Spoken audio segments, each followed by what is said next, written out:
एक पुराने घने पीपल के पेड़ के नीचे दिन रात बैठा रहता था राहुल। उम्र लगभग 28 साल। चेहरा धूप और धूल से काला पड़ गया था। कपड़े इतने फटे पुराने कि कई जगह से शरीर दिखाई देता था। पैरों में चप्पल भी नहीं। हाथ में एक जंग लगी टिन की डिब्बी रहती, जिसमें दिन भर जो भीख मिलती वही उसकी कमाई होती। लोग आते जाते, कोई दो चार सिक्के डाल देता, कोई सिर्फ नजर फेर कर निकल जाता। राहुल की पूरी दुनिया उसी पेड़ के नीचे सिमट गई थी। सुबह उठो, भीख मांगो, जितना मिले उतना खा लो, रात को वही सो जाओ। राहुल का बचपन दुखों से भरा था। पिता मजदूरी करते थे। माँ अक्सर बीमार रहती। 12 साल की उम्र में पिता एक दुर्घटना में चले गए। माँ का भी 2 साल बाद देहांत हो गया। राहुल पूरी तरह अकेला हो गया। स्कूल छूट गया। दोस्त दूर हो गए। कुछ दिनों तक भटकता रहा, फिर मजबूरी में भीख मांगना शुरू कर दिया। सालों बीत गए, लेकिन हालात वही रहे। एक शाम तेज बारिश हो रही थी। ठंडी हवा चल रही थी। राहुल पेड़ के नीचे भीग रहा था। कपड़े चिपक गए थे। लोग छाते लेकर तेजी से निकल रहे थे। तभी एक बुजुर्ग व्यक्ति रुके। सफेद कुर्ता पायजामा पहने, हाथ में छाता। उन्होंने राहुल को देखा और पूछा, बेटा, इतनी बारिश में यहाँ क्यों बैठा है? घर नहीं है क्या? राहुल ने सिर झुकाकर धीमे से कहा, बाबूजी, घर तो कभी था, अब नहीं।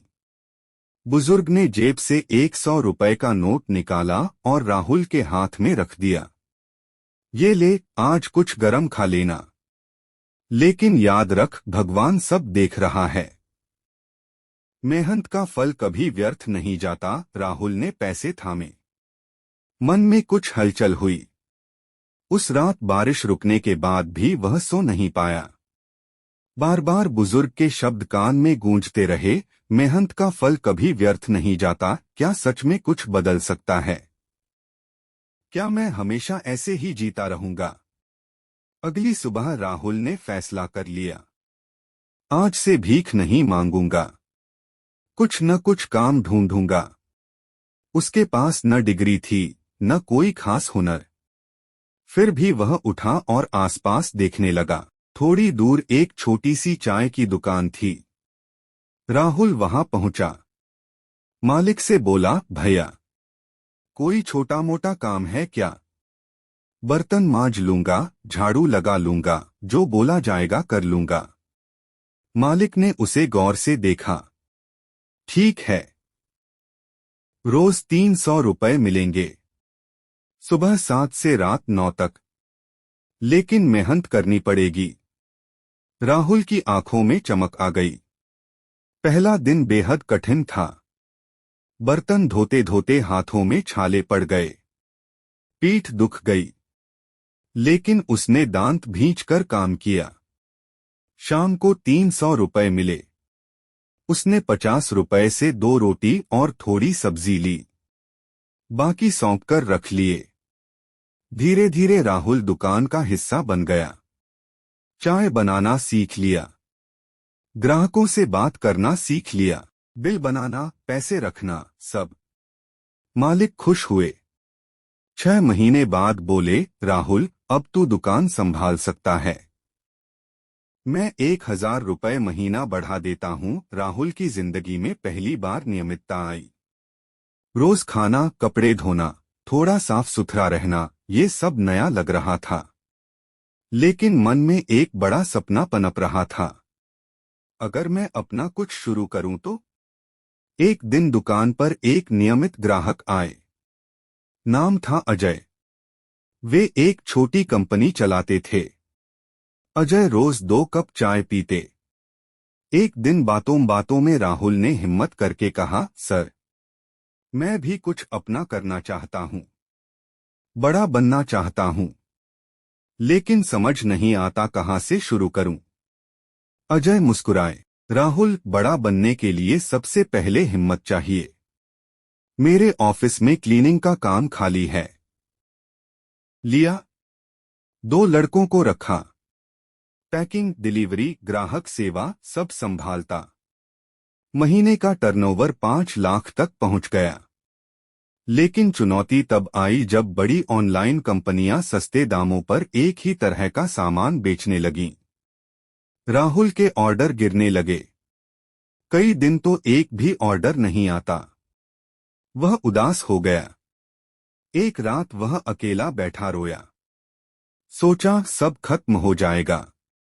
लेकिन सुबह उठते ही मन में नया विचार आया।